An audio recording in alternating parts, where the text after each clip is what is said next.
At family dinner, her millionaire husband's mistress announced she was moving in. Too bad the house wasn't hers anymore. Hi, my beautiful family. May peace fill our hearts and strength guide our steps. May love and faith protect our family forever. With love in my heart, I want to share something very special. I have created a new channel called Mr. Peter Family, a home for shorter but equally heart-touching stories made just for you. You can find the channel link in my community post. Please support me there too, because we are one big family forever. If your heart is true, write present. If your love is real, write I am with Mr. Peter. The weight of love could be measured in carats, Keisha had learned, and tonight $50,000 worth of diamonds pressed against her throat like a beautiful chain, their fire catching candlelight as Liam's fingers traced her collarbone with the reverence of a man touching something sacred. She closed her eyes and let herself drown in the familiar scent of his cologne, bergamot and cedar, custom blended in a Parisian atelier where they knew his name, but not his net worth. 36 months of marriage, and his touch still made her forget that she had once commanded Goldman Sachs boardrooms with the ruthless precision that had earned her a corner office before 30, and enemies who called her brilliance unfeminine behind closed doors. "Turn around," he whispered, his breath warm against her ear. The rooftop terrace of their Manhattan penthouse stretched 60 floors above Central Park, where November wind carried the distant sounds of a city that never learned to sleep. Crystal chandeliers hung from invisible cables, defying gravity and good sense, casting prisms across marble floors that had been quarried in Italy and shipped stone by stone across an ocean. Beyond the glass barriers, Manhattan glittered like scattered jewelry, 8 million lives reduced to pinpricks of light. A violinist stood in the shadows, Magda, whom they'd flown from Vienna because Liam remembered Keisha mentioning her favorite recording of Edith Piaf.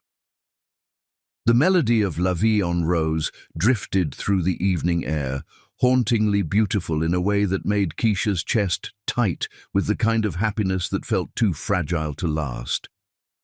"Do you remember," Liam said, settling behind her so she could lean against his chest, "what you ordered on our first date?" She laughed, the sound swallowed by wind and distance. "John Dory with truffle vinaigrette. You told me I had exquisite taste." "I lied." His arms circled her waist, hands spanning the silk of her burgundy gown. "Valentino, because he claimed the color made her skin look like burnished gold." "I had no idea what John Dory was. I just knew that whatever you wanted, I wanted to give you." The memory unfolded between them like a shared secret. The Met Gala charity auction, where she'd represented Goldman Sachs, and he'd been the primary sponsor of an event designed to make Manhattan's elite feel generous while networking over champagne that cost more than most people's rent.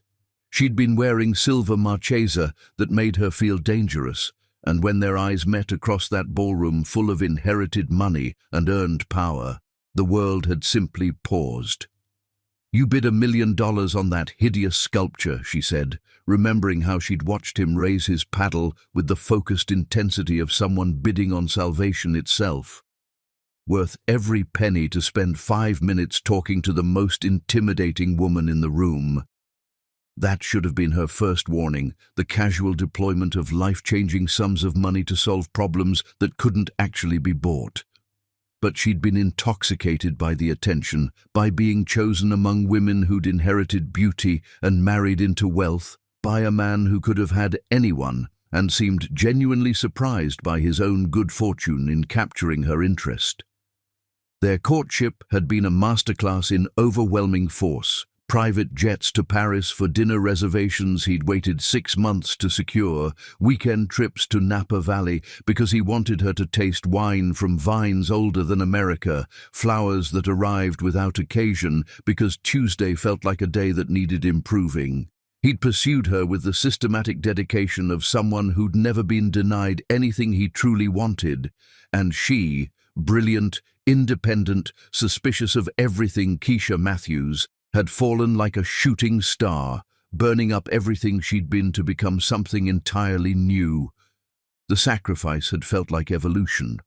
Her corner office with its view of the Hudson River, the salary that had been her independence and validation, the Soho penthouse she'd furnished with money she'd earned bleeding in rooms full of men who thought women belonged fetching coffee rather than orchestrating mergers. She'd walked away from all of it to become Mrs. Benjamin, to build an empire that would dwarf anything she could achieve alone. "I would do it again," she said now, meaning it bone deep. "Give up everything, all of it. You'll never have to." His voice carried the certainty of someone who'd never learned that the universe didn't owe him happiness. "We have everything now, Keisha. The business, the houses, each other. Nothing can touch this." Dinner had been prepared by Henri, their chef, who'd trained at Le Bernardin and understood that excellence was the minimum acceptable standard in the Benjamin household. 7 courses paired with wines that had been aging in climate-controlled cellars since before she was born, each bite a small symphony of flavors, designed to remind them that they lived in a world where excellence could be purchased if you understood its true price. They ate by candlelight, the city spreading below them like a conquered territory, talking about everything and nothing with the comfortable intimacy of people who'd learned each other's languages. He told her about the quantum computing breakthrough his team had achieved that morning, something about neural networks that would revolutionize artificial intelligence, while she described the new artist she'd discovered for the gallery, a woman whose paintings captured loneliness so precisely they made viewers cry. "James called this afternoon," she said, mentioning their household manager. "The caterers want to confirm numbers for the charity gala. Whatever you think is best." Liam's attention was complete when he looked at her, as if she were the only person who had ever mattered. "You've made that foundation into something I could never have built alone." It was true. The Benjamin Foundation now funded cancer research, educational initiatives, and arts programs across 3 continents. Their joint names carved into marble at hospitals and universities, where their money would save lives and create possibilities long after they were gone. She'd transformed his wealth into legacy, given meaning to numbers that had once been merely theoretical. "Mrs. Benjamin," James appeared with practiced invisibility, a man who'd learned to anticipate their needs before they became conscious thoughts. "Shall I prepare the master suite?" The bedroom was their sanctuary, walls of windows that offered panoramic views of their kingdom, Egyptian cotton sheets that cost more than luxury cars, silk curtains that could block out the world when they wanted to pretend nothing existed beyond each other. Liam carried her across the threshold as if they were newlyweds, his lips finding hers with the desperate hunger of someone who still couldn't believe his luck. "Forever," he whispered against her skin as he laid her down, the diamonds around her throat catching moonlight through floor-to-ceiling windows. "Promise me forever, Keisha." "Forever," she breathed back, meaning it with every cell in her body.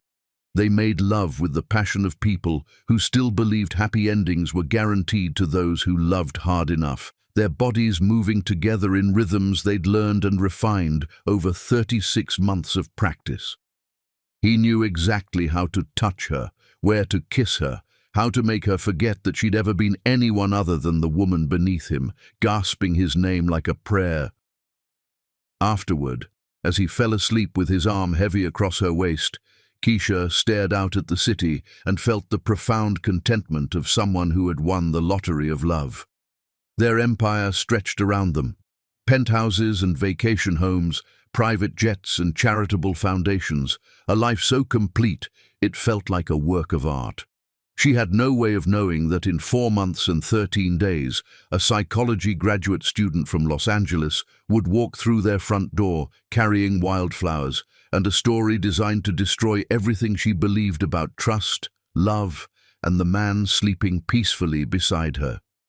For now, there was only the weight of diamonds around her throat, the warmth of Liam's body, and the absolute certainty that she was living inside a fairy tale too beautiful to end. Outside their windows, Manhattan never slept, but Keisha Benjamin slept the deep, dreamless sleep of someone who believed in forever. Chapter 2. Love's Golden Days. 4 Sacred Memories. Memory, Keisha had discovered, was how love survived the ordinary brutalities of time, crystallized moments that proved what they had built together was more than the sum of its expensive parts. The first memory lived in her bones like sunlight made permanent, warming her from the inside whenever October turned cruel and Manhattan's autumn forgot how to be beautiful. It had begun on a Tuesday morning in their second year when Liam appeared in their foyer wearing that particular expression that meant resistance was futile and surrender would be rewarded beyond imagination. "Pack light," he'd said, tossing her passport onto the Italian leather ottoman. "We leave in an hour. Liam Benjamin, I have 3 meetings today and—" Cancelled. His green eyes held the mischief that had first made her forget her own name. "I've cleared your calendar for the business of being outrageously in love with my wife." 4 hours later, they'd landed on a private island in Turks and Caicos that didn't appear on commercial maps, where sand looked like powdered pearls and water came in every shade of blue that had ever been named. The villa perched on cliffs overlooking the Caribbean, all white stone and flowing curtains, but they'd barely seen its interior. Instead, they'd spent 7 days acting like teenagers who'd discovered their bodies for the first time, building sandcastles that waves demolished within hours, racing through surf that tasted of salt and possibility, making love on Egyptian cotton sheets arranged under stars so brilliant they seemed close enough to pluck from the sky. On their 3rd night, as they lay naked on the beach with only starlight for company, Liam had traced constellations on her skin with reverent fingertips. "I used to think stars were just nuclear reactions," he'd murmured, his voice soft as tide pools. "Random accidents of physics happening millions of miles away." "Used to." She turned in his arms, wanting to see his face in the silver light. "Now I know they're love letters. Every single one written by the universe to tell me how lucky I am." They'd made love until dawn, painted the horizon in watercolors, the sound of waves their only witness. And when morning finally arrived, he'd pulled her close and whispered against her hair, "You're my universe, Keisha. Without you, all this wealth is just numbers on papers that don't matter." The second memory was wrapped in the scent of turpentine and dreams made manifest, born from an offhand comment about a small gallery in Soho that had caught her eye during an afternoon walk. She'd pressed her nose to the glass like a child at a toy store, studying the cramped space with peeling paint and a crooked "for sale" sign. "I used to dream about having a place like this," she'd said. "Not for money or recognition, just a space where artists could show their work without compromising their vision for commercial appeal." Liam had kissed the top of her head and made some non-committal sound about Manhattan real estate. She'd thought nothing more of it until 3 weeks later, when he'd blindfolded her in their car and driven through the city with the patience of someone orchestrating a miracle. When he'd removed the silk scarf, she'd been standing in front of the same gallery, but transformed. Fresh cream paint, polished floors, track lighting that could showcase art like precious gems. Above the door, in letters of brushed gold, the Keisha Benjamin Gallery. She'd cried then, ugly, grateful tears, while he held her on the sidewalk as if they were the only 2 people in the world. The space was breathtaking. Soaring ceilings, hardwood floors that gleamed like honey, a back office with a mahogany desk positioned to catch morning light. On the desk, a single white rose in crystal with a note in his careful handwriting. "For the woman who taught me that beauty isn't bought, it's nurtured." Their opening exhibition had been a retrospective of their love story told through commissioned art. 12 painters capturing moments from their relationship, their first dance, the morning he'd proposed on Santorini's cliffs, quiet Sunday afternoons reading together in their library. The night had been packed with Manhattan's cultural elite, But Keisha had only watched her husband moving from painting to painting, telling their story with the pride of someone who'd won love's highest prize. The third memory was built on devotion and repetition, the kind of consistency that most people reserved for religion. Every 15th day of every month, without exception, Liam recreated their first date with obsessive attention to detail. Same restaurant, Le Bernardin, where they kept table 7 permanently reserved. Same wine, 1996 Chateau d'Yquem, that cost more per bottle than most people spent on groceries monthly. Same conversation, same route through Central Park, same goodnight kiss at what had once been her apartment door. "I want to fall in love with you again every month until the stars burn out," he'd explained when she'd teased him about his romantic compulsions. Even during Benjamin Industries' most crucial expansions, acquiring quantum computing startups, negotiating partnerships with tech giants, he never missed their monthly ritual. She'd watched him walk out of merger meetings worth hundreds of millions, ignore calls from senators and foreign ministers, once famously tell the governor of New York that he'd have to wait because his wife was more important than politics. "This matters more than deals or money," he'd say, raising his glass across the candlelit table. "Companies grow, fortunes multiply, but this is the only thing that's irreplaceable." The fourth memory was painted in shades of terror and absolute devotion, born during the worst 2 weeks of Keisha's adult life when pneumonia had settled in her lungs like concrete, and every breath felt like drowning in reverse. She'd collapsed during a charity luncheon, the kind of dramatic fall that made headlines in society pages, and awakened in Mount Sinai's private wing to find Liam beside her bed like a sentry, his usually immaculate appearance disheveled, his eyes red-rimmed with exhaustion. "How long?" she'd tried to ask through a throat that felt lined with sandpaper. 4 days. He'd taken her hand as if it were made of spun glass. 4 days of doctors telling me there was nothing to do but wait. 4 days of realizing that every dollar I've earned means nothing if I can't spend it keeping you safe. He'd cancelled a $100 million merger, 8 months of negotiations destroyed with a single phone call to maintain his vigil beside her bed. When the hospital's attending physician suggested she'd recover fine with standard care, Liam had quietly replaced the entire medical team within hours, flying in specialists from Johns Hopkins, Mayo Clinic, and Massachusetts General. He'd slept in the reclining chair beside her bed for 2 weeks, leaving only to shower and change clothes, feeding her ice chips when she was too weak to hold a cup, reading Jane Austen aloud when television was too loud and silence too frightening.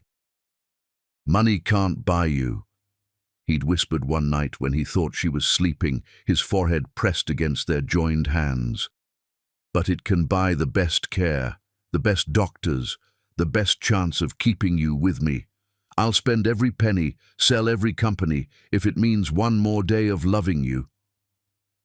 By the time she was released, Keisha understood something fundamental about her husband that she'd only glimpsed before. His wealth wasn't about power or status. It was armor against loss, insurance against the universe's cruelty, a way of controlling an uncontrollable world through sheer financial force. These 4 memories had become the foundation of her faith in their marriage, proof that she'd chosen correctly when she'd walked away from her own empire to build something bigger with him. They were more than happy moments. They were documentation of love so profound it had its own gravitational pull, bending reality around them until impossible things felt inevitable.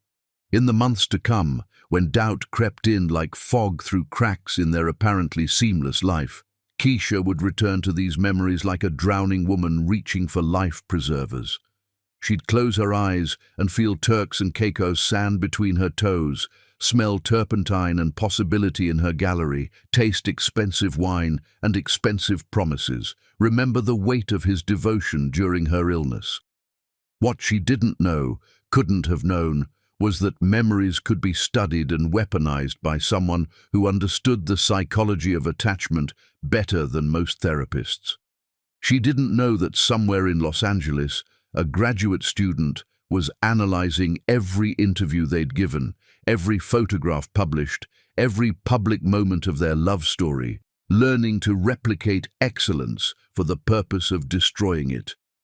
For now, there were only these 4 sacred memories, shining like beacons in the landscape of their love, proof that fairy tales could be real, and princes could be genuine, and love could conquer absolutely everything. She was wrong, of course, but for now, she was beautifully, completely wrong. Chapter 3. Deepening Bond, the Unbreakable Connection. Trust, Keisha discovered, wasn't built in grand gestures, but in the accumulation of small reliabilities. The way Liam brought her coffee at exactly 7:15 every morning, how he learned her body's rhythms better than she knew them herself, the quiet certainty that he would choose her again every day without being asked. Their monthly ritual had evolved beyond romance into something approaching religious observance. The 15th of every month belonged to them absolutely, a day when the world could collapse around them and they would still find themselves at table 7 at Le Bernardin, sharing the same bottle of wine they'd discovered together, reciting the liturgy of their first meeting like monks preserving ancient texts. "What did you think when you first saw me?" Liam would ask, as he always did, his fingers tracing patterns on white tablecloth between courses. "That you were insufferably arrogant," she'd reply, the response worn smooth by repetition but no less true for its familiarity. "Bidding on art you clearly didn't understand just to make a point." "The point was you." His smile carried years of practice at being charming. Everything else was just strategy. This was their call and response, comfortable as prayer. Even when Benjamin Industries was acquiring quantum computing startups worth hundreds of millions, even when Keisha was orchestrating charity galas that would fund cancer research for decades, the 15th remained untouchable. Liam had walked out of merger meetings with tech giants, ignored calls from senators, once told the Secretary of Commerce that he'd have to wait because his wife was more important than international trade policy. "I want to fall in love with you again every month for eternity," he'd say, raising his glass of wine that cost more than luxury cars. "I want to be surprised by your brilliance, enchanted by your laugh, destroyed by your beauty, over and over until the universe forgets how to make stars." It wasn't just the grand gestures that proved his devotion. It was the small tyrannies of care that revealed the depth of his obsession with their happiness. He memorized her coffee preferences down to temperature and foam consistency. He tracked her menstrual cycle with the precision of a Swiss watchmaker, appearing with heating pads and dark chocolate, and the kind of patience that would have impressed saints. When she mentioned loving how afternoon light fell across their bedroom at exactly 4:30, he had the landscaping redesigned to maximize that specific illumination.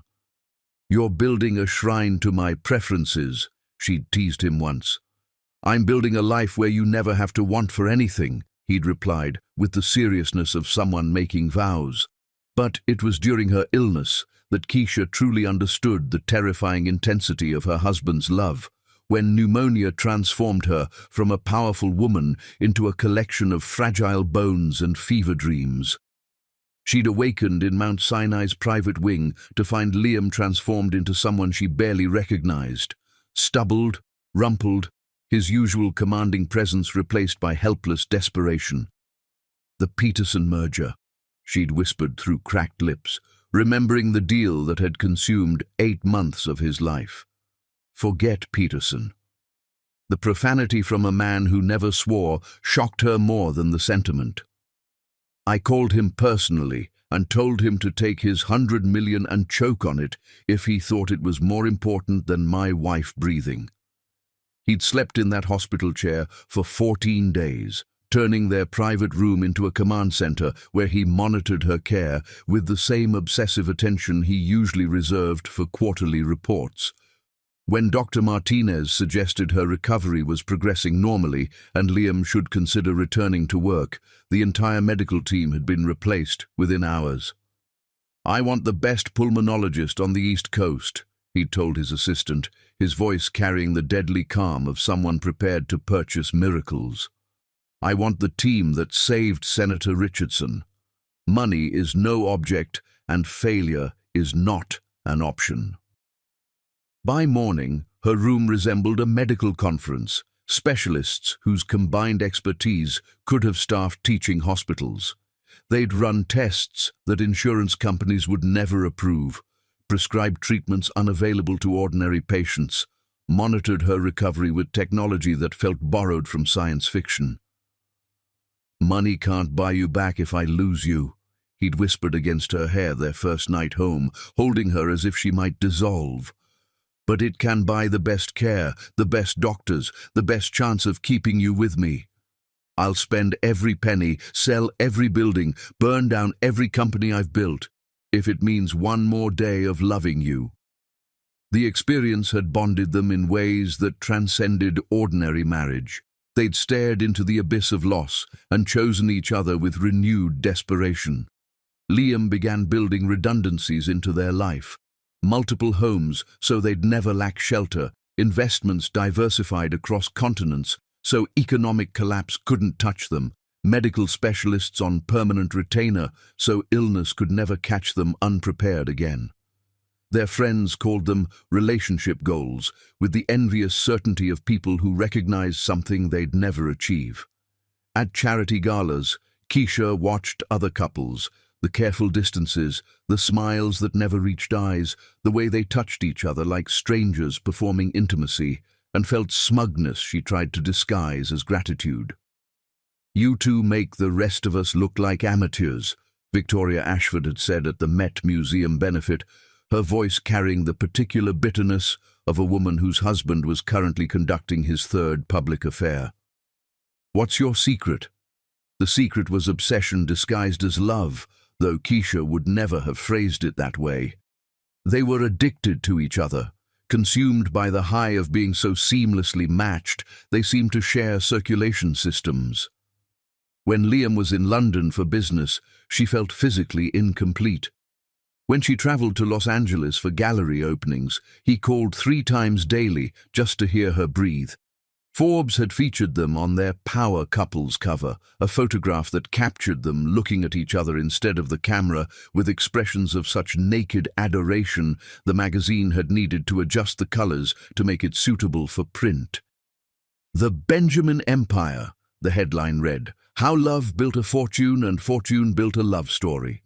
The article detailed their business partnership as much as their marriage, how Keisha's Goldman Sachs expertise had elevated Benjamin Industries from successful to legendary, her marketing genius diversifying them into industries Liam's technical background had never touched.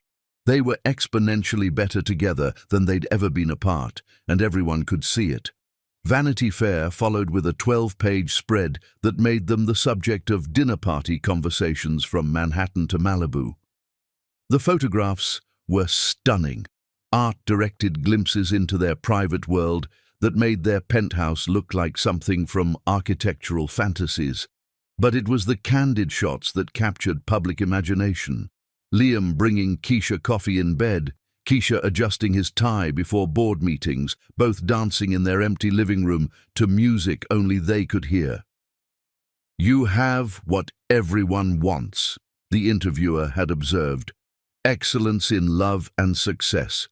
Do you ever worry about losing it?" "Every day," Liam had answered, his hand finding Keisha's across space between their chairs. "That's why we never take it for granted. Love isn't something that happens to you. It's something you build together, one choice at a time." Their shared dreams had grown increasingly elaborate as their success compounded. Children who would inherit not just money, but examples of what real love looked like. Retirement to their Tuscan estate, growing old among olive groves and ancient stones. A legacy that would outlast them both. Foundations and scholarships and buildings bearing their names, helping people long after they were gone. "I want to be buried beside you," Keisha had said one night, her head on his chest, listening to his heartbeat like a lullaby, close enough to hold hands through eternity. "Burial is for people who give up," Liam had laughed, the sound rumbling through his chest. Science will figure out immortality long before we're ready to leave each other. She'd believed him. Not about immortality, but about their love being the kind that could survive anything. They were building something eternal, something that would outlast their bodies and money and empire. They were writing a love story for the ages. What she didn't know was that love stories could be studied, analyzed, and weaponized by someone who understood the psychology of human attachment better than most people understood their own hearts. Somewhere in Los Angeles, a graduate student was creating detailed psychological profiles of their marriage, identifying vulnerabilities and pressure points with surgical precision. For now, there was only the weight of his hand in hers, the certainty of their shared future, and the beautiful delusion that love was sufficient armor against the world's cruelties. She was about to learn exactly how wrong she could be. Chapter 4. The serpent enters Eden. Precious arrives evil, Keisha would later understand, never announced itself with theatrical entrances or obvious malice. It arrived wearing a grateful smile and carrying wildflowers, speaking in the careful cadences of someone raised to understand that good manners were the most effective camouflage for devastating intentions. It was a Thursday afternoon in late September when Liam burst through their front door with the barely contained energy that usually preceded his most generous impulses, the kind of humanitarian fervor that had once led him to anonymously fund an entire children's hospital because a newspaper article about pediatric cancer had ruined his morning coffee. "Keisha!" His voice echoed through the marble foyer with urgency that made her stomach clench. "I need you to meet someone very important." She descended their grand staircase to find her husband standing beside a young woman who looked like she'd stepped from a pre-Raphaelite painting into their aggressively modern world. Precious Williams possessed the kind of beauty that made other women simultaneously protective and suspicious, tall but unthreatening, blonde but natural, stunning, but with fresh-faced innocence that suggested she'd never learned to weaponize her appearance. "This is Precious Williams," Liam announced, his arm around the girl's shoulders in a gesture purely paternal but destined to haunt Keisha's memory. "Robert Williams's daughter." The name hit like ice water. Robert Williams had saved Benjamin Industries during the tech crash 5 years ago, appearing like financial salvation when even Liam's billions hadn't been enough to weather the storm that had destroyed companies worth more than small nations. He'd materialized with exactly the right connections and precisely the right capital to keep their empire from crumbling into expensive dust. "Oh God," Keisha breathed, descending with her hand pressed to her heart. "How is he?" Liam mentioned the diagnosis. Precious's eyes, genuinely emerald, flecked with gold, that caught light from their crystal chandelier, filled with tears, she blinked away with admirable composure. "He's fighting, but stage 4 pancreatic cancer. The doctors say 6 months if we're fortunate." The story unfolded over dinner in their formal dining room, served on Limoges china that had belonged to European royalty, accompanied by wine that cost more per bottle than most people's monthly rent. Precious spoke with understated eloquence that betrayed excellent breeding and better education, describing childhood in Homer, Alaska, that sounded extracted from travel magazines, dogs sledding beneath northern lights, summers fishing for salmon in pristine waters that reflected mountains like mirrors. "Dad insisted I focus on education before joining the business," she explained, approaching the sea base with delicate manners that spoke of someone raised by a man who understood money meant nothing without class. "He wanted me to earn my master's degree first. I'm finishing my psychology program at Columbia this spring." "Psychology," Keisha repeated, genuinely impressed. "What's your specialization?" "Cognitive behavioral therapy and relationship dynamics." Precious smiled with shy pride of someone discussing genuine passion. "I want to help couples build stronger marriages, understand the psychological patterns that predict lasting love.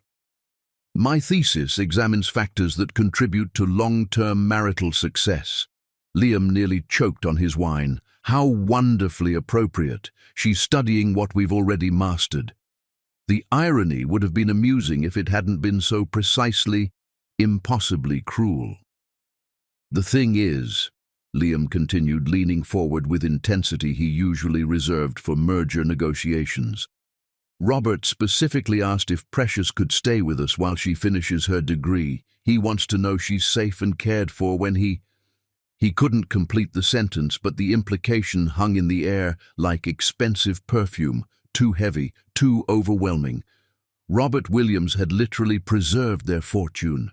If he wanted them to care for his daughter during his final months, refusing would have been monstrous. Of course, Keisha said immediately, because what else could she say? Precious, you'll take the entire East Wing. It has its own sitting room and bathroom, plenty of space for studying. I couldn't possibly impose, Precious began, but Keisha dismissed her protests. Family doesn't impose, and that's what you are now, family. The words felt prophetic in ways that would prove devastating. Precious settled into their home like she'd been born to inhabit marble halls and crystal palaces. She was the ideal houseguest, grateful without being obsequious, helpful without overstepping boundaries, present without being intrusive. She brought thoughtful gifts that told stories rather than displaying wealth. Alaskan salmon, she prepared herself using techniques learned from indigenous fishermen, handcrafted jewelry made by native artists, photographs of landscapes so stunning they looked like beautiful lies. I wanted to share pieces of home, she explained, presenting Keisha with a necklace of jade and silver that was somehow more beautiful than pieces costing 10 times as much. Dad always said gifts should tell stories, not just demonstrate bank accounts. Within a week, Precious had charmed their entire household staff. She remembered names, inquired about families, helped Maria improve her English through patient conversation over morning coffee. She organized housekeeping routines with quiet efficiency, suggesting improvements that somehow made everyone's job easier while making the house function more smoothly.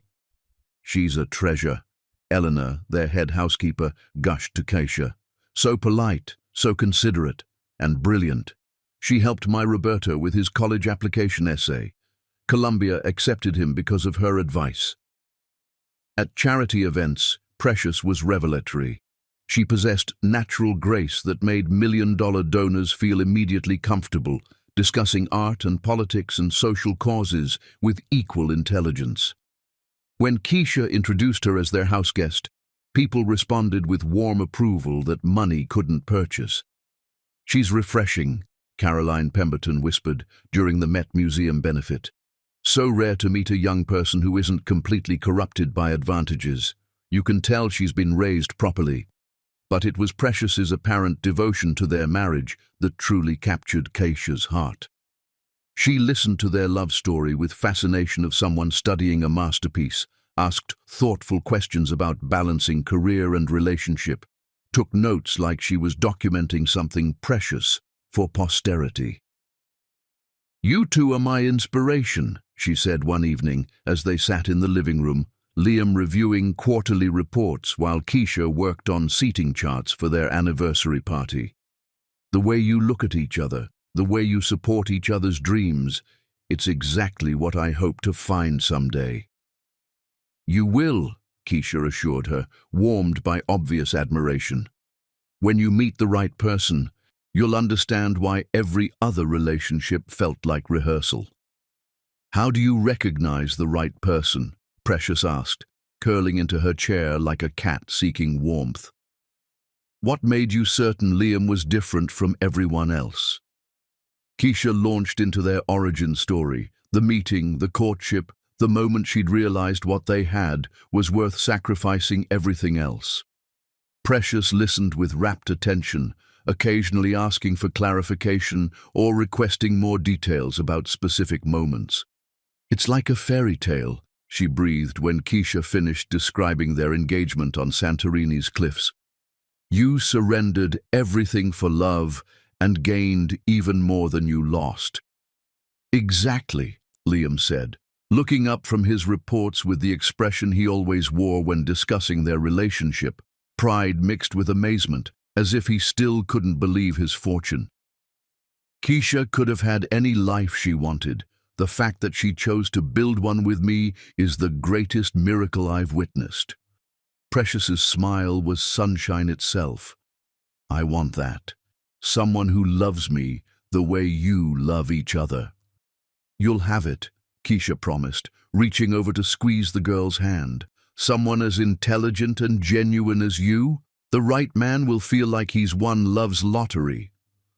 Looking back, Keisha would wonder how she'd missed the calculation behind those emerald eyes. The way Precious's questions were slightly too specific, her interest marginally too intense. She would wonder how someone with a master's degree in psychology had been so blind to psychological manipulation occurring in her own home. But in those first golden weeks, there was only the satisfaction of kindness, of opening their home to someone who needed sanctuary during the worst period of her life. There was only Precious's laughter echoing through their halls, her presence making their already complete life feel somehow more fulfilling. She fit into their world like she'd been designed for it, and perhaps, Keisha would later realize, she had been. Every gesture was calibrated, every response precisely what any reasonable person would want, every moment of her presence a masterclass in being the ideal houseguest, which should have been the first warning sign. Ideal people didn't exist, and ideal houseguests were usually the most dangerous guests of all. But Keisha was blinded by her own generosity, too busy feeling virtuous about her kindness to notice that Precious Williams was studying their marriage with the intensity of a scientist examining specimens. The serpent was in Eden, and she was beautiful, grateful, and absolutely lethal. But for now she was just sweet Precious from Alaska, grieving her dying father and grateful for their kindness, adding light and warmth to their already luminous home. What could possibly go wrong? Chapter 5. The Night of 4 Doubts. When paradise cracked, some nights carved themselves into memory with surgical precision, and Thursday, November 18th, would forever exist in Keisha's mind as the evening when paradise began its slow-motion collapse, one carefully orchestrated coincidence at a time. The day had followed its usual luxurious rhythm. Morning spent at the gallery reviewing submissions for their winter exhibition, a collection exploring themes of deception in contemporary art, which would later seem like cosmic irony. Afternoon at the Mandarin Oriental Spa, where hot stone massage and European facials maintained the image of effortless excellence that Manhattan society expected from Mrs. Benjamin. She'd returned home at 6 o'clock, skin glowing and mind peaceful, expecting to find Liam in his study and Precious absorbed in thesis research. Instead, she'd walked into a tableau that would replay in her memory with the clarity trauma brings to detail. Steam escaped their master bathroom like secrets seeking air, and there stood Precious Williams before their marble vanity, wearing Keisha's $3,000 La Perla silk robe. Not just any robe, the champagne-colored one Liam had commissioned for their second anniversary, the one that made her feel like a goddess, the one hanging in the locked section of her walk-in closet behind a door requiring a 7-digit code. "Oh!" Precious startled when she saw Keisha's reflection, cheeks flushing with what appeared to be embarrassment. "Keisha! I'm so sorry. I spilled coffee everywhere and grabbed the first thing I could find. I was just about to change back." The explanation flowed with practiced smoothness, delivered with precisely the right amount of flustered apology. But Keisha's business instincts, honed by years of detecting boardroom deception, caught inconsistencies immediately. The locked closet requiring a code Precious shouldn't possess. The fact that beneath the robe she wore a pristine white blouse and black slacks showing no evidence of coffee stains. The way she navigated the bathroom with familiarity, automatically avoiding the marble step that tripped first-time visitors. Most telling was how Precious had carefully moved Keisha's diamond tennis bracelet aside to arrange her toiletries on the vanity, suggesting intimate knowledge of where hidden jewelry drawers were located. "Of course," Keisha managed, voice steady despite ice forming in her chest. "Accidents happen. Let me find you something else." As she watched Precious retreat to the guest wing, hands shaking slightly as she rehung the robe, Keisha noticed something that made her stomach lurch, the faint indentation on the vanity stool cushion, suggesting this wasn't Precious's first time making herself comfortable in the master bathroom. By 8:30, Keisha had almost convinced herself she was developing paranoia. They were having dinner in the formal dining room, Liam's Thursday tradition of ordering from that impossible-to-reserve sushi place in Tribeca, and conversation flowed with usual easy rhythm.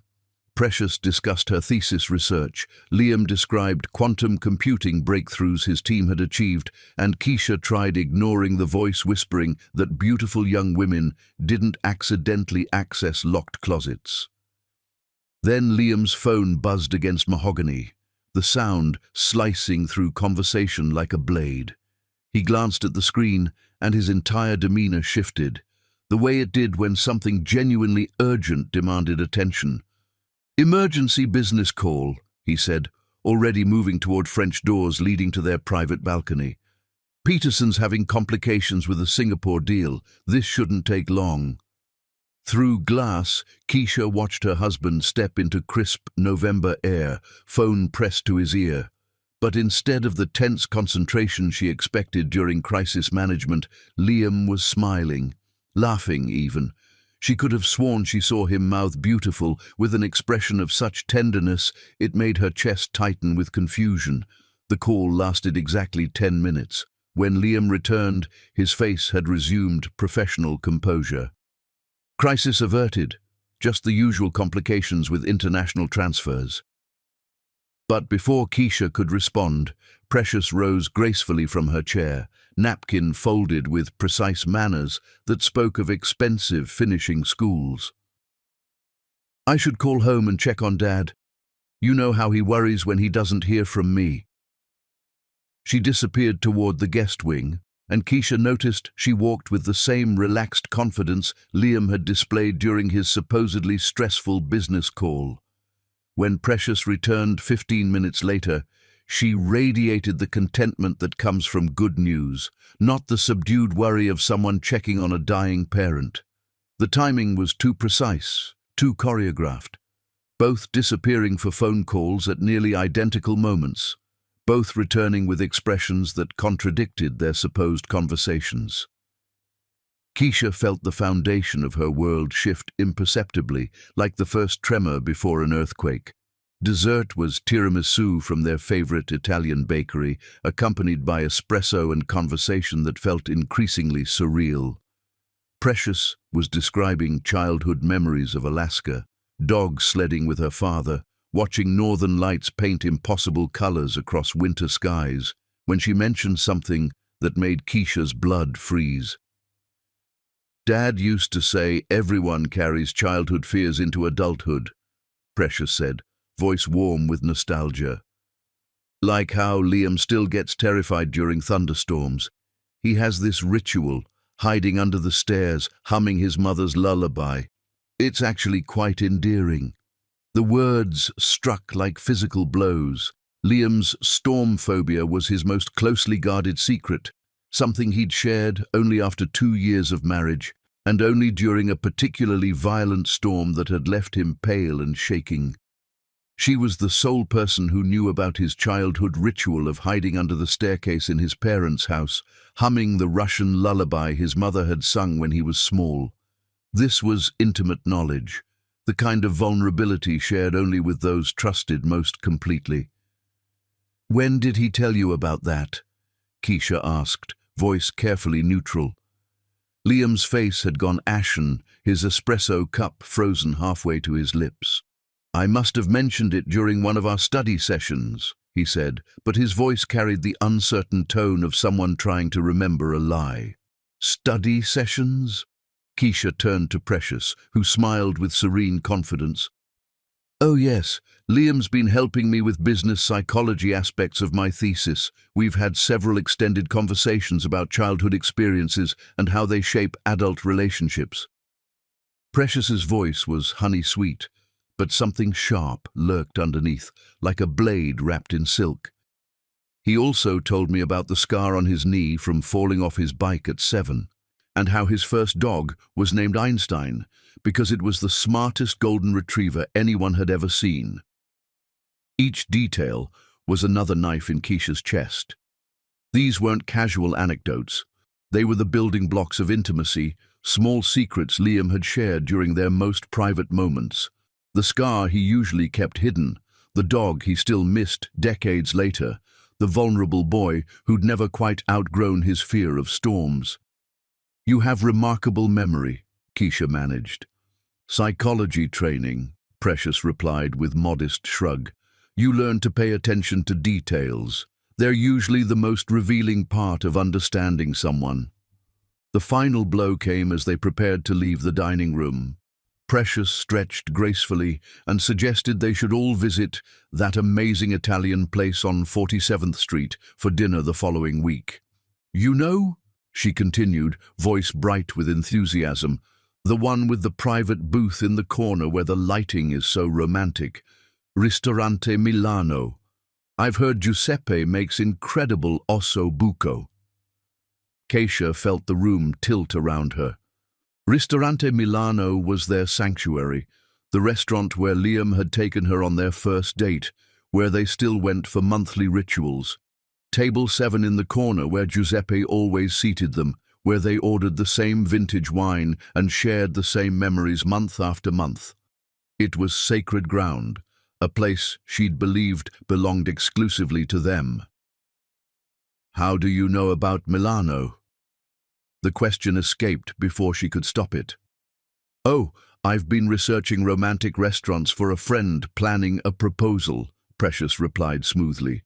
"I wanted authentic Italian atmosphere with impeccable reputations. Milano appeared on every most romantic list." But Keisha caught Liam's hands, clenching into fists beneath the table, his breathing becoming deliberately controlled. This wasn't casual research. This was intimate knowledge of their most private traditions. "Giuseppe is wonderful," Precious continued, apparently oblivious to the tension she'd created. "I heard he remembers every couple's anniversary and keeps their favorite wine in stock. Such attention to detail." Conversation moved on, but Keisha remained frozen, her mind racing through the evening's events like a computer processing data. 4 incidents in 4 hours, each explainable individually, but together forming a pattern that made her stomach churn with dread. The silk robe in the locked closet, the synchronized phone calls, the intimate childhood secrets, the knowledge of their sanctuary restaurant. 1 coincidence could be explained, 2 could be rationalized, 3 stretched credibility, but 4 in a single evening felt like coordinated assault, each strike designed to plant seeds of doubt in soil that had never known suspicion. That night, as Liam slept peacefully beside her, Keisha lay awake staring at the ceiling, trying to convince herself she was developing paranoia. Precious was a sweet girl experiencing the worst period of her life, grateful for their kindness, and perhaps overeager to bond with the family caring for her. The incidents were coincidences, her own insecurities projecting malice where none existed. But the executive in her, the woman who'd built a career reading people and detecting deception, couldn't ignore the data. Someone with a master's degree in psychology would understand exactly how to manipulate human emotions, how to create doubt and suspicion with surgical precision. Someone studying relationship dynamics would know precisely which pressure points to press to destabilize a marriage from within. As dawn crept through bedroom windows, Keisha made a decision that would change everything. She was going to start paying attention, really paying attention, to Precious Williams and her impossibly seamless integration into their life. Because ideal people didn't exist, and ideal house guests were usually the most dangerous guests of all. The seed of doubt had been planted, and Keisha was about to discover that some seeds grew faster than others, especially when watered with lies and tended by someone who understood exactly how to cultivate destruction. Chapter 6. Growing Suspicions. The web of lies expands. Suspicion, Keisha discovered, was like a virus that rewrote the code of ordinary life, transforming innocent gestures into proof and coincidences into conspiracies until she could no longer distinguish between legitimate concern and the paranoia that comes from loving someone too much to lose them gracefully. The changes in Liam began as subtle variations in their domestic symphony, his phone migrating from its usual place face up on their nightstand to face down with the focused determination of someone guarding state secrets. When she asked him for the passcode to order Thai food while he showered, he claimed he'd changed it for security reasons but couldn't recall the new numbers. "I'll order when I'm out," he'd said, water still beading on his shoulders, his eyes sliding past hers with the practiced evasion of someone who'd recently learned to lie. "They know our usual anyway." But Keisha had been ordering from Siam Palace for 36 months, and they'd never known their preferences without being told. It was a meaningless deception, but it lodged in her chest like a splinter that grew more painful with examination. His schedule developed mysterious lacuna that hadn't existed before Precious's arrival. Late business meetings 3 nights weekly, always Tuesdays, Thursdays and Saturdays, always concluding around 11 with apologies about difficult clients and complex negotiations. The timing was suspiciously convenient, mirroring Precious's study groups with choreographed precision. "How was the Peterson merger discussion?" Keisha asked one Thursday as Liam slipped into bed beside her, his hair carrying the faint scent of November air and something else, a perfume that wasn't hers. "Complicated," he replied, which had become his default response to anything business-related. International patent law is Byzantine when you're dealing with quantum computing. But when she checked his calendar the following morning, no Peterson meeting appeared anywhere. When she called Margaret, his assistant, to clarify evening appointments, the woman sounded genuinely puzzled. "Mr. Benjamin left the office at 4:30 yesterday, Mrs. Benjamin. He said he wouldn't be reachable until morning." 7 hours unaccounted for, and Liam sleeping peacefully beside her as if deception had become as natural as respiration. The cologne was new too, something woody and expensive that replaced the custom French fragrance she'd given him for their 2nd anniversary. When questioned, he claimed his usual bottle had broken and this was temporary, but she'd found the supposedly shattered bottle still full in his bathroom drawer, hidden behind towels like documentation of adultery. Even more disturbing were changes in their physical intimacy. Liam had always been a present lover, focused with intensity that made her feel like the only woman in existence. But lately, he seemed elsewhere during their most private moments. Eyes closed, not with pleasure but concentration, as if imagining himself in different arms. Once, while making love, he'd whispered a name that wasn't hers, something beginning with Prek, before catching himself and covering with Precious Girl in a voice that sounded forced and desperate. She'd pretended not to notice, had continued moving beneath him with mechanical precision while her heart fractured into pieces small enough to slip through cracks in their marble floors. But it was Precious's gradual assumption of authority within their household that truly convinced Keisha something sinister was orchestrating itself beneath her roof. It began incrementally, rearranging flowers in the foyer because lilies clash with marble, reorganizing the pantry because efficiency matters in busy households, suggesting staff schedule modifications because Elena mentioned wanting more time with her grandchildren. Each change was reasonable, presented with helpful enthusiasm that made objecting seem petty. But the cumulative effect was erosion of Keisha's dominion in her own home, death by 1,000 small surrenders. "Precious has such wonderful insights," Elena gushed during their weekly household meeting. She suggested rotating the cleaning schedule to maximize natural light, and everything gets done so much faster now. What Elena didn't mention was that the new schedule left Precious alone in the master suite every Tuesday afternoon while Keisha was at the gallery and Liam was supposedly in meetings.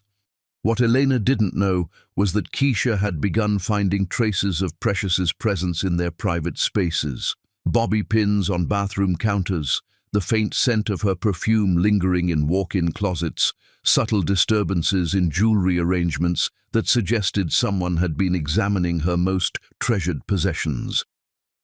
The social humiliation began in early December, when food poisoning struck the night of the Metropolitan Opera's Winter Gala. She'd anticipated the event for months. It was the kind of high-profile charity function where Manhattan's elite displayed their cultural sophistication like peacocks exhibiting plumage. "You should still attend," she'd told Liam from their bed, alternating between fever and chills like a malfunctioning thermostat. "The foundation expects a significant donation from us. Someone needs to represent Benjamin Industries." "I'll take Precious," he'd replied, the suggestion emerging so quickly it felt rehearsed. "She understands charitable giving's importance, and she's been working so hard. A night out would benefit her." Keisha had agreed because refusing would have seemed selfish. Because Precious deserved pleasant experiences during this difficult period, because she trusted her husband completely and had no reason to suspect his kindness was actually cruelty in disguise. The photographs appeared on page 6 within days. Liam in his impeccable tuxedo, Precious in a stunning midnight blue gown that looked suspiciously like the one Keisha had returned to Bergdorf Goodman the previous week, because it was too formal for the charity luncheon she'd planned to attend. They were dancing in the Metropolitan Opera House's grand foyer, Precious's head tilted back in laughter, Liam gazing down at her with naked adoration the photographer had captured for posterity. "Manhattan's most eligible bachelor," the caption read. "Tech billionaire Liam Benjamin escorts mysterious beauty to opera gala while wife recovers from illness." Phone calls began immediately, friends offering sympathy with voices barely concealing their excitement at proximity to scandal. Acquaintances asking if she'd seen the photographs with false concern that meant they absolutely hoped she had. Her sister Maya calling from Los Angeles with barely contained fury. "Keisha, what the hell is happening? Who is this girl, and why is she wearing your husband like an accessory?" "She's Robert Williams' daughter," Keisha had explained, hating how defensive she sounded. "She's staying with us while her father is dying. The photographs make it appear worse than it is." "Do they?" Maya's voice carried skepticism of someone who'd never trusted Liam's too seamless facade.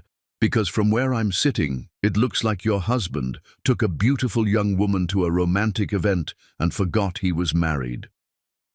Whispers followed Keisha everywhere afterward. At the gallery, visitors who'd previously treated her with respect began offering pitying smiles and carefully worded inquiries about how she was managing. At charity luncheons, conversations stopped abruptly when she approached, resuming with forced brightness that fooled no one. "Poor Keisha," she overheard Victoria Ashford whisper to Caroline Pemberton at the Children's Hospital benefit. "She has no idea what's happening in her own house." "Someone should inform her," Caroline whispered back. "It's painful to witness." "Would you want to know?" Victoria replied.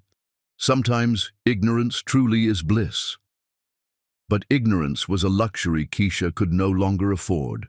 Her business instincts, sharpened by years of detecting corporate espionage and boardroom betrayal, were screaming that she was under assault by someone who understood psychological warfare better than most generals understood military strategy. She began documenting everything with methodical precision that had made her Goldman Sachs's youngest vice president. Photographs of disturbances in personal belongings, screenshots of credit card statements showing purchases she hadn't authorized, a detailed timeline of Liam's mysterious meetings and Precious's convenient absences. The documentation was circumstantial but damning. Hotel charges in cities where Liam claimed to attend solo conferences, jewelry purchases exactly matching pieces in Keisha's collection, as if someone was building a duplicate wardrobe, restaurant receipts from intimate dinners for two during hours when both Liam and Precious claimed to be elsewhere. The most disturbing discovery came when she hired Elena Rodriguez, a private investigator specializing in matrimonial cases with a client list reading like a directory of Manhattan's elite wives who'd suspected their husbands of infidelity. Mrs. Benjamin, Elena had said during their first meeting in a discreet village coffee shop, "I need you to understand that once I begin investigating, there's no returning to ignorance. If your husband is conducting an affair, we're going to find documentation. Are you prepared for what that might reveal?" Keisha had stared into her latte and contemplated 36 months of seamless marriage, the empire they'd built together, the fairy tale that might be revealed as the cruelest lie ever constructed. "Find the truth," she'd said. "Whatever it costs, whatever it destroys, I need to know the truth." But truth, she was about to discover, was a weapon that cut in all directions, and sometimes the people you loved most were the ones wielding the sharpest blades. The investigation was beginning, and with it, the systematic demolition of everything Keisha had believed about love, trust, and the man who'd promised her forever. Paradise was crumbling, one carefully documented lie at a time. Chapter 7. Cracks in Paradise. The evidence mounts. Truth, Keisha learned, arrived not as revelation but as accumulation. Each piece of documentation another weight added to scales that had been tipping toward devastation for months, until the moment when denial became physically impossible and she had to confront the mathematical certainty of her husband's betrayal. Elena Rodriguez delivered the financial records in a manila envelope that felt heavier than it should have, weighted with the gravity of 36 months of marriage, dissolving into spreadsheets and receipts that told a story more devastating than any confession. They met in their usual coffee shop in the village, a place anonymous enough for secrets, but civilized enough for the kind of conversation that would reshape Keisha's understanding of her own life. "I need you to prepare yourself," Elena said, spreading papers across the small table with the clinical precision of a surgeon displaying a patient's pathology. "Your husband has been conducting 2 financial lives, and he's been remarkably careless about hiding the second one." The credit card statements revealed a shadow economy of deception running parallel to their legitimate expenses. Cartier purchases for $15,000 diamond earrings, identical to the ones Liam had given Keisha for their anniversary, as if uniqueness was too expensive, even for a billionaire's guilt. A $30,000 shopping expedition at Bergdorf Goodman on a Tuesday afternoon, when he'd claimed to be negotiating with Japanese investors, the itemized list reading like a blueprint for creating a second wife. Evening gowns, lingerie, shoes, handbags, everything a young woman would need to play Manhattan socialite. "Examine the dates," Eleanor said, her finger tracing the timeline of financial infidelity. "November 15th, the day before the opera gala. He purchased the midnight blue gown she wore. This wasn't spontaneous, it was orchestrated." But the hotel charges proved most devastating because they involved the same luxury establishments where she and Liam had celebrated their own milestones, now serving as stages for his betrayal. The Plaza, the Street Regis, the Pierre, each receipt a small death. Room service charges for champagne and strawberries, couples spa treatments, late checkout fees suggesting mornings spent in bed, while Keisha waited at home for his return from fictional business obligations. "Chicago, November 8th, Elena continued, extracting another set of receipts.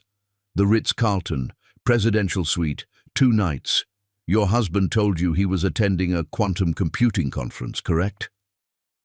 Keisha nodded, remembering how Liam had called each evening from his hotel room, describing tedious presentations and networking dinners while she missed him from their empty penthouse.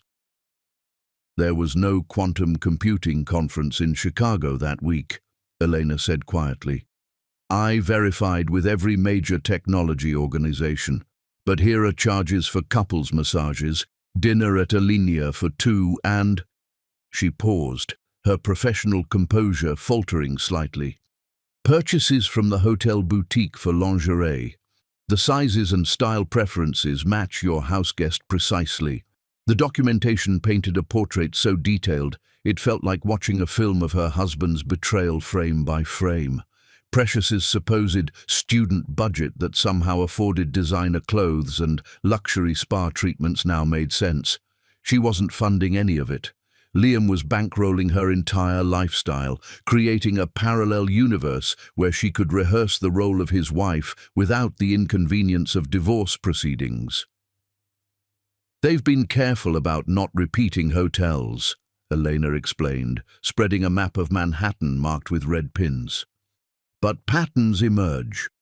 Always upscale establishments, always on nights when you have confirmed alibis, gallery events, charity functions, visits to your sister. They've been studying your schedule like military strategists.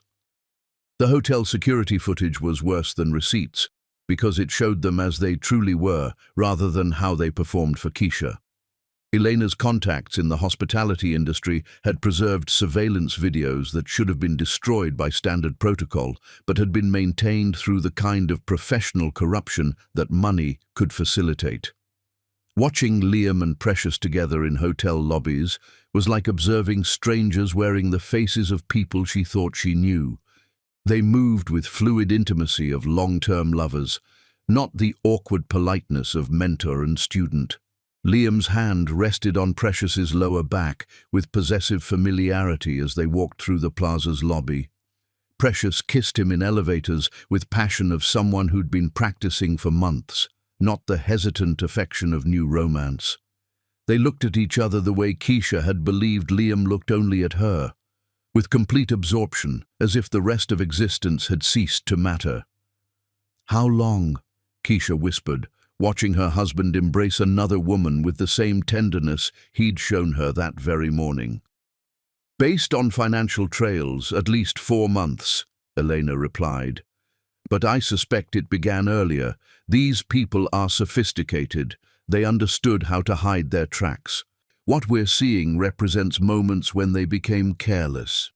Restaurant documentation was particularly cruel because it violated their sanctuary spaces, the private rituals Keisha had believed belonged exclusively to them. Ristorante Milano, where she and Liam renewed their vows monthly, had also been hosting Precious for intimate dinners that exactly paralleled their own traditions. Same table, same wine, same owner who treated them like family, except Giuseppe had been unknowingly facilitating 2 versions of the same love story. "He's been recreating your relationship with her," Elena explained, showing Keisha receipts from their sanctuary. "Same dates, same orders, same romantic gestures. It's like he's conducting a split-screen experiment to determine which version of his life he prefers." Phone records revealed hundreds of calls and texts between Liam and Precious, conversations occurring during business hours when they were supposedly focused on their respective work. The timing was surgically precise. Calls made during Keisha's standing appointments, texts sent while she was in meetings, a constant communication stream that ran parallel to their marriage like background music she'd never been meant to hear. "They're not just conducting an affair," Eleanor said, her voice carrying grim certainty of someone who'd witnessed this pattern before. "They're building a relationship. This isn't recreational, it's replacement." The most devastating documentation came from witness testimonies Eleanor had collected through her network of hospitality contacts. Waiters who remembered serving them anniversary dinners that weren't their anniversaries. Hotel staff who'd been tipped generously to ensure privacy during romantic getaways that occurred while Keisha worked late at the gallery. Boutique employees who'd helped Precious select gifts for her husband, while Liam waited in luxury vehicles outside. "The girl knows your entire life story," a Tiffany sales associate had told Elena. She described your jewelry collection in detail, said she wanted pieces that would complement but not compete with her partner's wife's taste. She was very specific about avoiding duplicates. Even more chilling was revelation that their affair had its own traditions, its own rituals that mirrored the ones Keisha thought were unique to her marriage. Monthly dinners at restaurants she'd never heard of, weekend trips to destinations she'd never visited, private jokes and shared memories that had been accumulating while she lived in blissful ignorance. "They have their own anniversary," Elena said, consulting her notes. "September 15th, the day she moved into your home. They've been celebrating it monthly, just like you and your husband celebrate yours." The investigation had revealed something worse than simple adultery. It was identity theft on an emotional level, systematic replacement of one life with another. Precious wasn't just sleeping with Liam. She was becoming Keisha, absorbing the role of Mrs. Benjamin piece by piece until the original became redundant. "There's something else," Eleanor said, her voice dropping to whisper. "Something you need to understand about Precious Williams herself." She slid a final folder across the table, this one containing information that would shatter Keisha's last assumptions about the girl she'd welcomed into her home like family. "Robert Williams doesn't exist," Elena said simply. "There's no record of anyone by that name in the technology industry, no business partnerships with your husband's company, no dying father in Alaska. Precious Williams isn't who she claims to be." The room seemed to rotate around Keisha as the magnitude of deception became clear. Not just infidelity, but elaborate fraud. Not just betrayal, but calculated psychological warfare waged by someone who'd studied their marriage like a textbook and identified every vulnerability, every pressure point, every method to destroy them from within. "Then who is she?" Keisha managed. "Her real name is Patricia Williams, and she's from Los Angeles, not Alaska. She has a master's degree in psychology with specialization in relationship manipulation and cognitive behavioral therapy. She's been researching your marriage for over a year, studying every interview you've given, every photograph published, every public appearance you've made together." Elena produced surveillance photographs showing Patricia, in Los Angeles, months before she'd appeared in their lives, meeting with people whose faces Keisha didn't recognize, but whose body language suggested professional consultation. "She didn't randomly appear at your door, Mrs. Benjamin. She targeted your husband specifically, researched his weaknesses, designed a campaign to seduce him away from you. This wasn't an affair. It was a hostile takeover.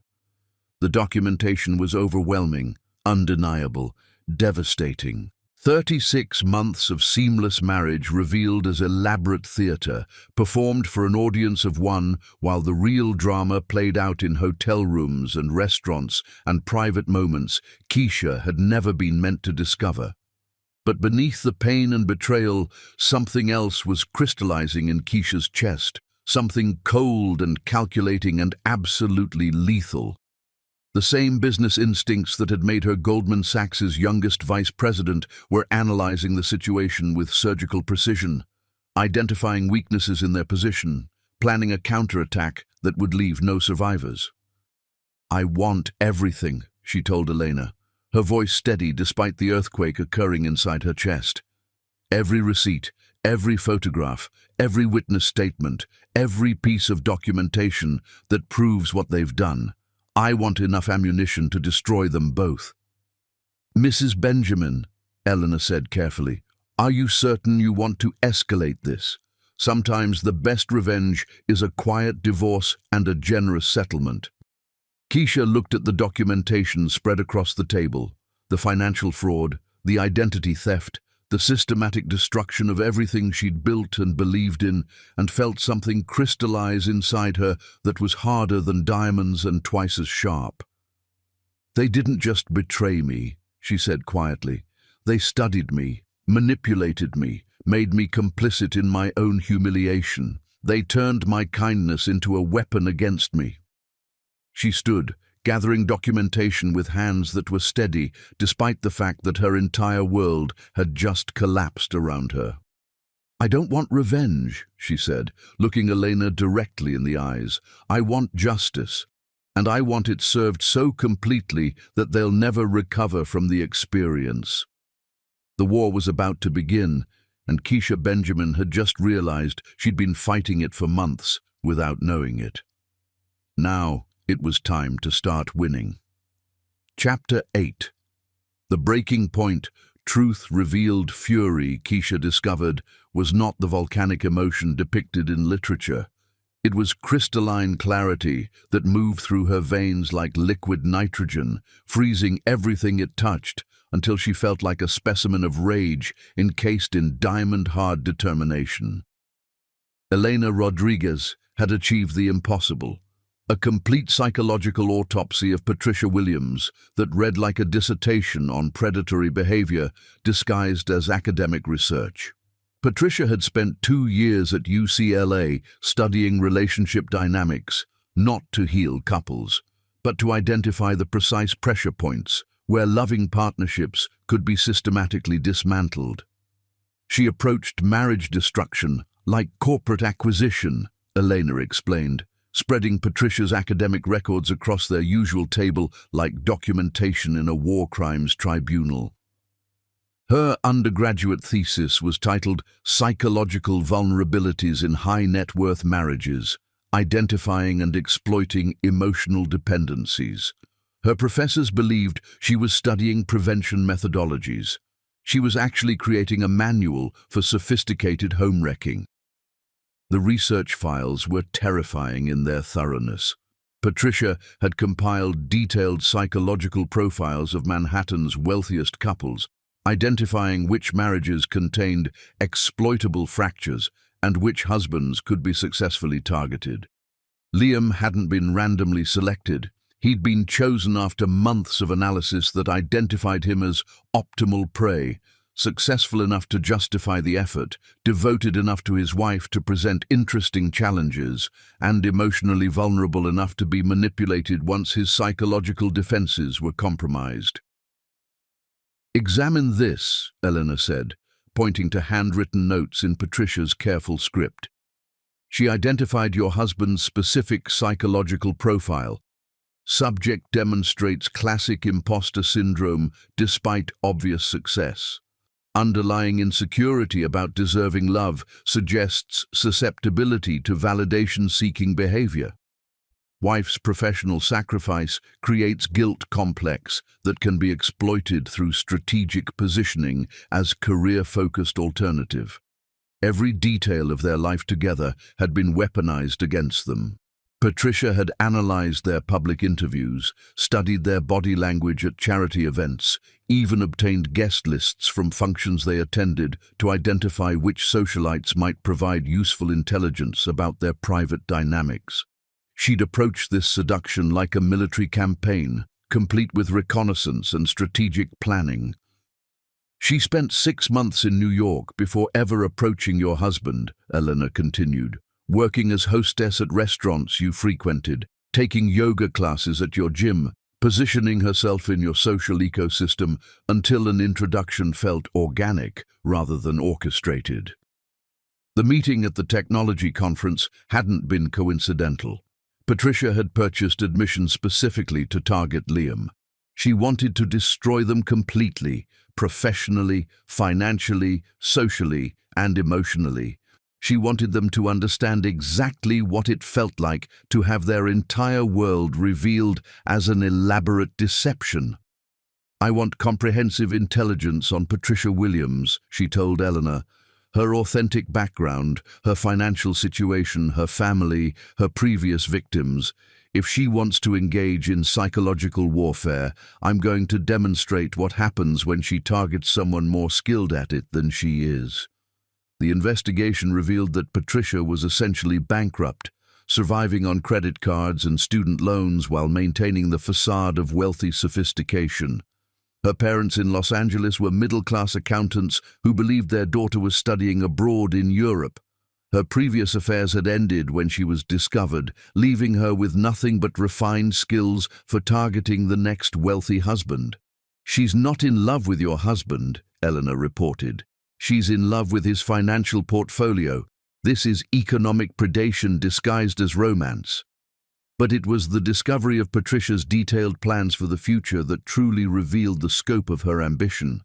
Hidden in her laptop, which Elena's contact in hotel security had accessed during one of their romantic getaways, were documents that outlined her strategy for complete replacement of Keisha in Liam's life. "She's been planning your systematic destruction for months," Elena said, showing Keisha printouts that read like military strategy. "Social isolation, financial dependence, emotional manipulation. She's been methodically destroying your support systems while positioning herself as the only person your husband can trust." The plan included specific tactics for making Keisha appear unstable, unreliable, and unworthy of her position in Manhattan society.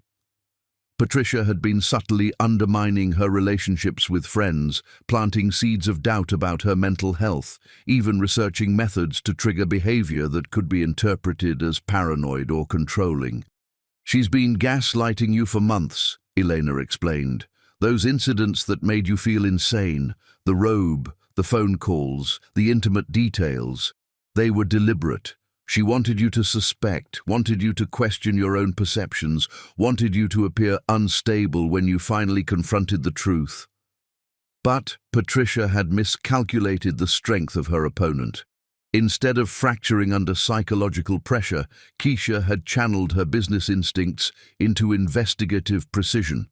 Instead of becoming the unstable wife Patricia wanted to portray, she had become a detective collecting prosecution-quality documentation. "They believe they're in control," Keisha said, studying the documents that revealed the full scope of their conspiracy. "They think I'm still the naive wife who trusts her husband and welcomes houseguests with open arms." She looked up at Elena with a smile that carried the promise of absolute annihilation. "It's time to demonstrate how catastrophically wrong they are."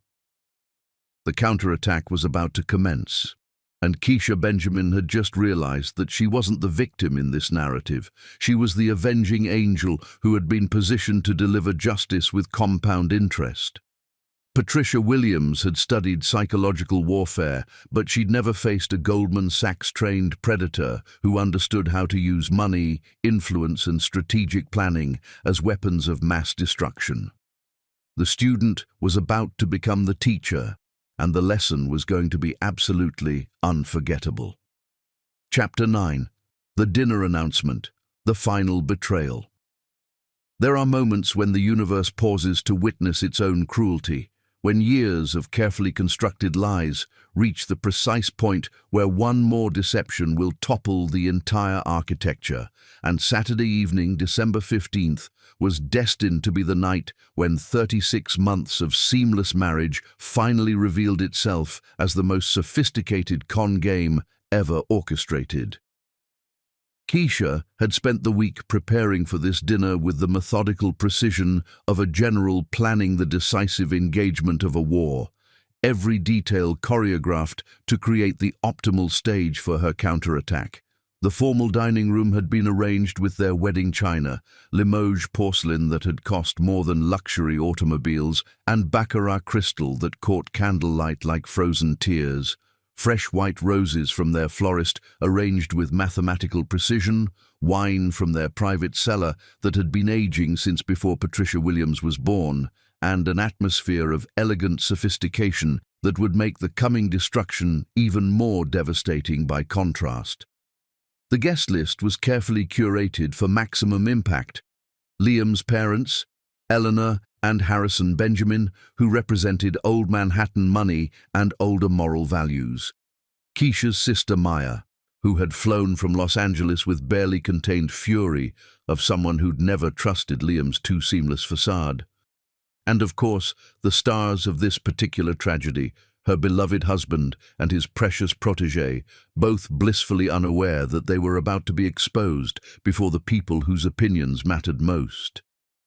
"Everything looks exquisite, darling," Eleanor said as she air-kissed Keisha in the foyer, her diamond tennis bracelet catching light from their crystal chandelier. "Such attention to detail. You've always been the consummate hostess." Eleanor Benjamin was Manhattan royalty in the truest sense, descended from families who'd built fortunes in steel and railroads, who'd survived the Great Depression by being too wealthy to fail and too established to fall. She wore her 72 years with understated elegance that money could purchase, but breeding had to teach. And she'd never fully approved of her son's choice to marry a woman who'd worked for her fortune rather than inheriting it. Harrison Benjamin followed his wife with measured stride of someone who'd learned to let Eleanor handle social niceties while he focused on the business of being important.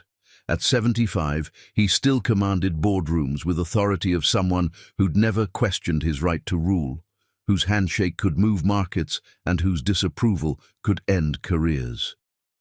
Maya arrived with barely contained energy of someone who'd spent 5 hours on a plane contemplating all the ways she wanted to destroy her brother-in-law. Her protective instincts sharpened to surgical precision by weeks of watching her sister's life disintegrate from 3,000 miles away. "Where is he?" Maya whispered as she embraced Keisha, her voice carrying the promise of violence that only sisters could inspire in each other. "Where's the bastard? And how much trouble will I get in for castrating him with a butter knife?" "Patience," Keisha murmured back, surprised by how calm she felt now that the moment had finally arrived. "Let them destroy themselves. It's infinitely more satisfying than doing it for them." Liam appeared at the top of the stairs wearing his impeccably tailored Tom Ford dinner jacket, looking like he'd stepped from a magazine spread about successful men who had everything they could ever want. His smile was radiant as he descended to greet his parents, the devoted son playing his role with the same precision he'd brought to playing the devoted husband. Patricia made her entrance with dramatic timing of someone who understood that being fashionably late created anticipation, sweeping into the foyer wearing a midnight blue cocktail dress that Keisha recognized from the Bergdorf receipts Eleanor had uncovered. Her hair was arranged in an elegant updo that showcased diamond earrings, Liam's anniversary gift to Keisha, reproduced in exact detail for his mistress, and she moved with confidence of someone who believed she'd already achieved victory. "Mr. and Mrs. Benjamin," she said, offering her hand to Liam's parents with optimal balance of respect and familiarity. "It's such an honor to finally meet you properly. Liam speaks of you constantly." Dinner conversation flowed with carefully orchestrated pleasantness that Manhattan society had refined over generations of practice. Patricia charmed Harrison with intelligent questions about the technology industry, impressed Eleanor with her knowledge of art and culture, and played the role of grateful houseguest with such excellence that even Maya seemed momentarily disarmed by her apparent sincerity. "You've raised an extraordinary son," Patricia told the elder Benjamins as the main course was served. "The kindness he's shown during my father's illness has been a blessing beyond words." Eleanor smiled with maternal pride. "Liam has always been generous with those who matter to him." The irony was so exquisite that Keisha had to restrain herself from laughing. Patricia did matter to Liam, just not in the way she was pretending, and certainly not in the way that would survive the next 20 minutes. It was during the transition between main course and dessert that Patricia made her move, standing gracefully from her chair with theatrical timing that suggested this moment had been extensively rehearsed. She tapped her crystal wineglass with her dessert spoon, the sound cutting through conversation with clarity of a bell announcing the beginning of an execution. "I hope you'll forgive the interruption," she said, her voice carrying precisely the right amount of nervous excitement, "but I have wonderful news that I simply can't contain any longer." Keisha felt time decelerate as she watched her husband's face, saw the moment when anticipation shifted to panic as he realized what Patricia was about to do. His wineglass paused halfway to his lips, his eyes widening with terror that comes from watching a carefully constructed lie about to explode before the people whose opinions matter most. Liam and I have decided that I should make my stay here permanent, Patricia announced, her voice bright with triumph. We've grown so close during these difficult months, and this house has truly become my home. I can't imagine being anywhere else. The silence that followed was so complete that Keisha could hear the soft tick of the antique clock in the corner, counting seconds until their world finished collapsing.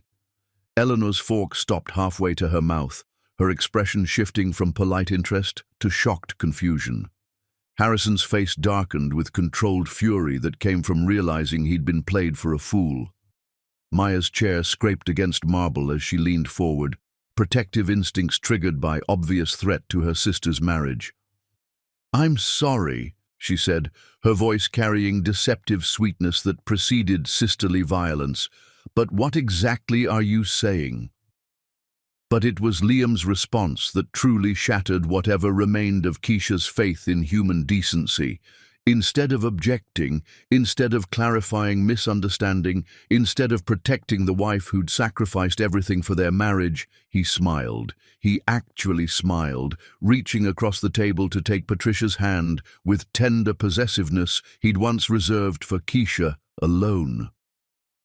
"Precious has become essential to our family," he said, his voice carrying conviction of someone who'd finally stopped pretending.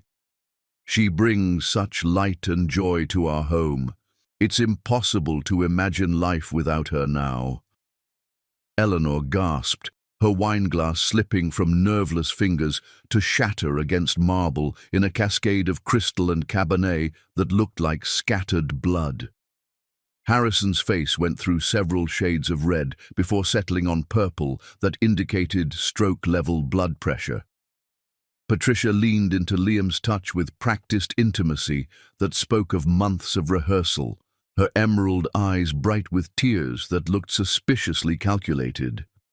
"I know this might seem sudden," she continued, her voice trembling with emotion that would have been convincing if Keisha hadn't known it was completely fabricated.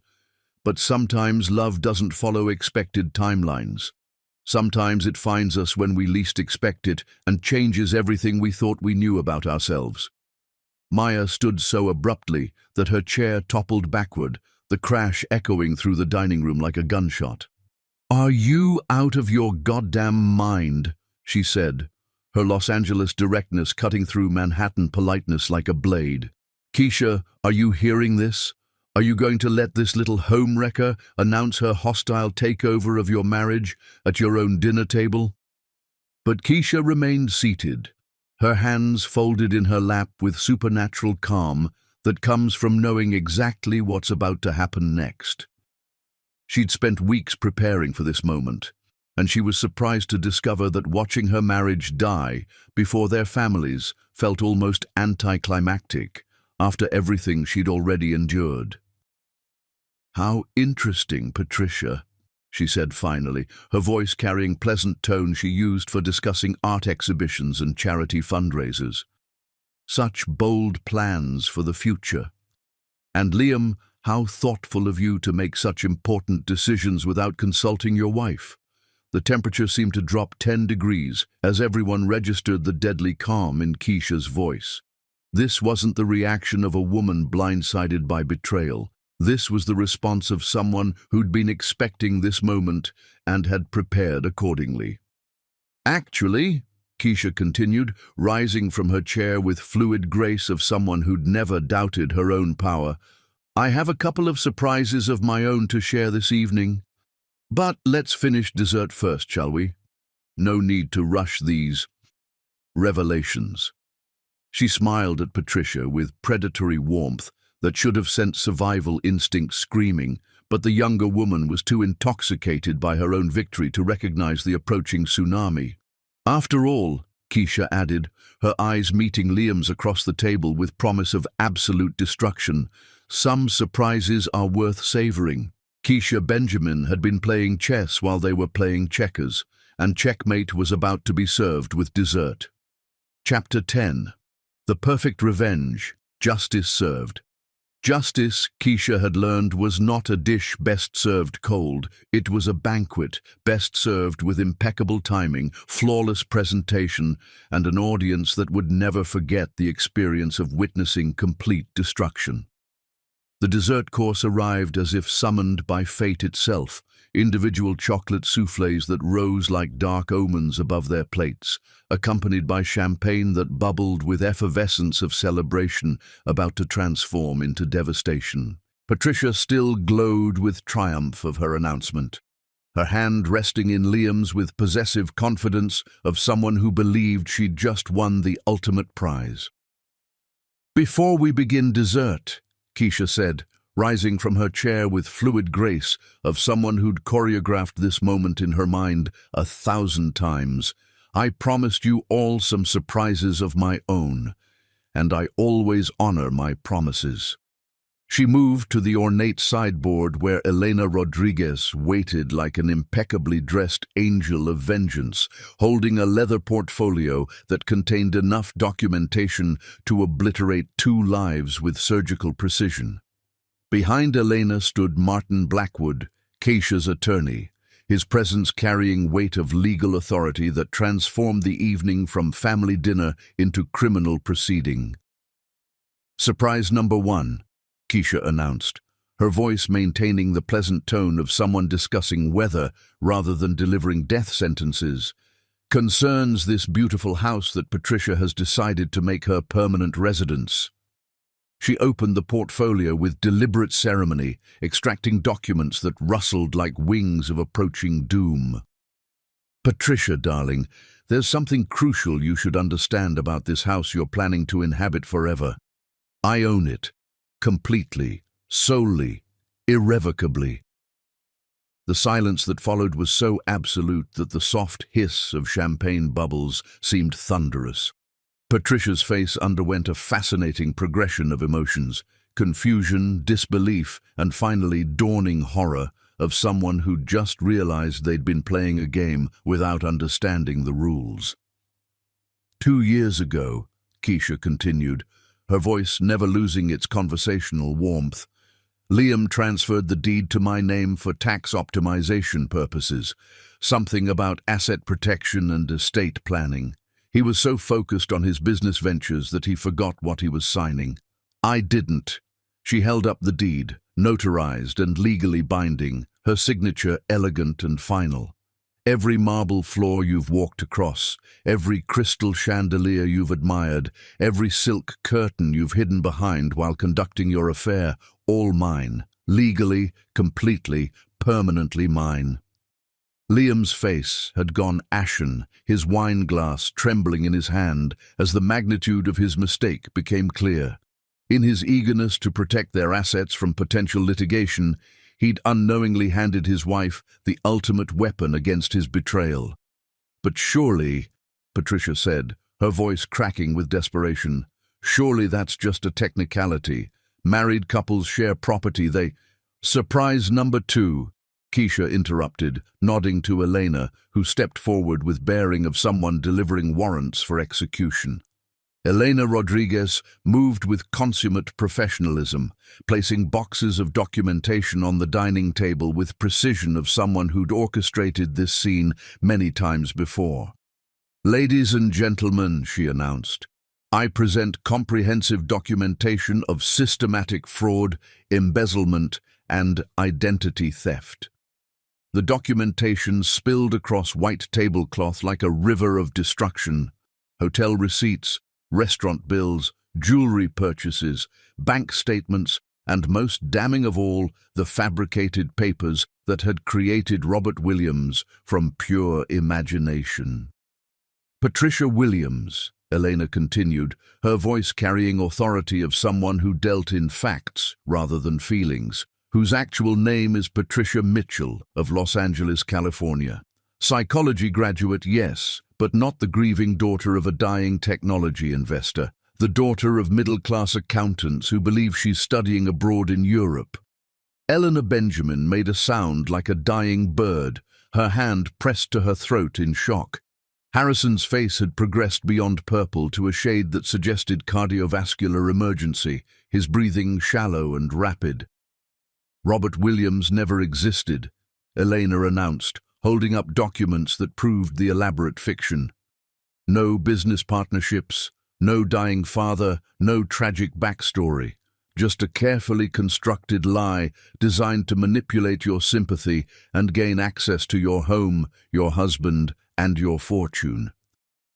Patricia was shaking now, her carefully applied makeup beginning to run as tears, genuine ones this time, started flowing down her cheeks. "You don't understand," she whispered, reaching for Liam's hand, only to have him pull away as if she'd become radioactive. "I love him. This wasn't supposed to be about money, it was about exactly what it's always been about," Keisha interrupted, her voice cutting through Patricia's protests like a scalpel through tissue. "Economic predation disguised as romance. You've done this before, haven't you, Patricia? The real estate mogul in Beverly Hills, the hedge fund manager in Connecticut, the venture capitalist in Seattle. You have quite an impressive resume of destroyed marriages." Maya leaned back in her chair with satisfied expression of someone watching justice delivered with mathematical precision. "Holy shit," she breathed, her voice carrying admiration for her sister's tactical brilliance. "You magnificent, terrifying woman. How long have you known?" "Months," Keisha replied, never taking her eyes off Patricia's disintegrating composure. "Months of watching you both perform your little drama while I documented every lie, every deception, every moment of calculated cruelty. But it was the final revelation that truly shattered what remained of Liam's world." Martin Blackwood stepped forward with bearing of someone who specialized in delivering legal death sentences to wealthy men who thought money could protect them from consequences. "Mr. Benjamin," he said, his voice carrying formal tone that transformed family dinner into courtroom proceeding, "you have been using company funds to finance personal expenses, specifically your extramarital affair. Hotel stays billed as business travel, restaurant charges listed as client entertainment, jewelry purchases categorized as employee incentives. This constitutes embezzlement, tax fraud, and corporate malfeasance." Liam's wineglass slipped from nerveless fingers, shattering against marble in an explosion of crystal and dark red wine that looked like spilled blood. "Keisha," he whispered, his voice carrying desperation of someone who'd just realized they were drowning. "Please, we can work this out. We can nothing," Keisha replied, her voice carrying finality of a judge delivering a death sentence. "You made your choice when you decided to study my marriage like a business acquisition, when you invited a professional con artist into our home, when you chose to humiliate me before the people who matter most." She turned to Patricia, who was now openly sobbing, her carefully constructed facade crumbling like wet cardboard. "And you, my dear, have exactly 1 hour to pack your belongings and leave my house. Attempt to take anything that doesn't belong to you, and I'll have you arrested for theft." "But where will I go?" Patricia wailed, the sophisticated psychology graduate reduced to a desperate child facing consequences for the first time in her adult life. "I don't have anywhere to—" "That's not my problem," Keisha replied with cheerful indifference of someone discussing the weather. "You should have considered housing arrangements before you decided to destroy someone else's marriage for profit." The dominoes continued falling with precision of an expertly executed demolition. FBI agents, summoned by Martin's phone call, appeared at the front door with warrants for Liam's arrest. Asset freezes were implemented with efficiency that only federal law enforcement could provide. Social destruction followed legal destruction, as Eleanor Benjamin called her closest friends to ensure that both Liam and Patricia would be persona non grata in Manhattan society within the hour. Patricia's exit was as pathetic as her entrance had been dramatic. She stumbled from the house with a single suitcase, her designer dress wrinkled and her makeup destroyed, climbing into a taxi that would take her back to whatever anonymous existence she'd crawled out of. Liam's departure was more complicated, involving handcuffs and federal agents and the kind of perp walk that would make tomorrow's newspapers. As they led him away, he turned back to Keisha with desperation of someone who'd finally understood what he'd lost. "I loved you," he said, his voice breaking with what might have been genuine emotion. "I know you don't believe it now, but I did love you." "I know," Keisha replied, her voice gentle for the first time that evening. "But love without respect is just beautiful cruelty, and I've had enough of beautiful things that hurt me." 6 months later, Keisha stood on her rooftop terrace as the sun set over Manhattan, painting the sky in shades of gold and crimson that reminded her of victory and freedom in equal measure. The penthouse was hers, the gallery was thriving, and her reputation had transformed from that of betrayed wife to strategic genius who turned personal destruction into public triumph. The city spread out below her like a conquered kingdom, full of possibilities she was finally free to explore.